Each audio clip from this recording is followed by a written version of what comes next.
બનાસકાંઠાથી સમાચાર ડીસા તાલુકાના ભીલડી ગામમાં વરસાદી પાણી ભરાઈ ગયા। સોસાયટીઓની અંદર પાણીનો જમાવડો, વરસાદી પાણી ભરાઈ જતા લોકો મુશ્કેલીમાં મુકાયા। દર વર્ષે ચોમાસાના સમયમાં પાણીના નિકાલની વ્યવસ્થા ન હોવાના કારણે સોસાયટીમાં પાણી ભરાઈ જાય છે। મહિલાઓએ શાકભાજી અને દૂધ સહિત જીવન જરૂરિયાતની વસ્તુઓ લાવવામાં પણ ભારે હાલાકી પડી છે। ડીસા તાલુકાના ભીલડીના ગોગામેડ રોડ પર વરસાદી પાણીનો જમાવડો, મંદિરમાં વરસાદી પાણી ભરાતા ભક્તો પરેશાન થયા। ભીલડીમાં આવેલ ગોગામેડ મંદિરમાં ચારે બાજુ વરસાદી પાણી ભરાયા। પાણીમાંથી પસાર થઈ ભગવાન શંકરની પૂજા કરતા ભક્તો નજરે પડ્યા। પાણીના નિકાલની વ્યવસ્થા ન હોવાના દર વર્ષે આ મંદિર પાણીમાં ગરકાવ થાય છે। પવિત્ર શ્રાવણ માસના પ્રથમ સોમવારે જ મંદિરમાં પાણી ભરાતા જ ભક્તોમાં રોષ વ્યાપ્યો।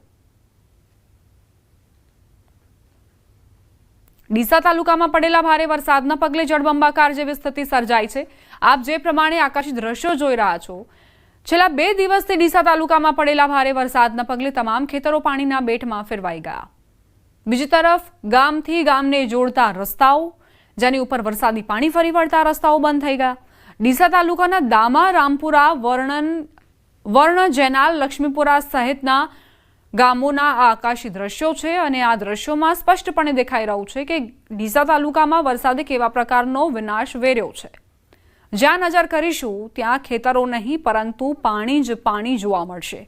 આ વરસાદી પાણી ખેતરોમાં ભરાઈ જતા અત્યારે ખેડૂતોને મગફળીના પાકમાં મોટું નુકસાન સહન કરવું પડી રહ્યું છે।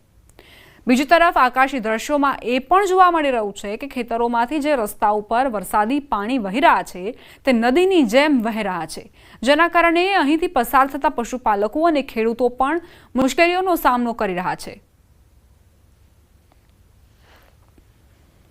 બનાસકાંઠાના ધાનેરાના ગ્રામીણ વિસ્તારોની હવે વાત કરવી છે। તબાહીના આકાશી દ્રશ્યો અહીંથી પણ સામે આવ્યા। વરસાદી પાણીના લીધે જડિયાથી ભાટેબ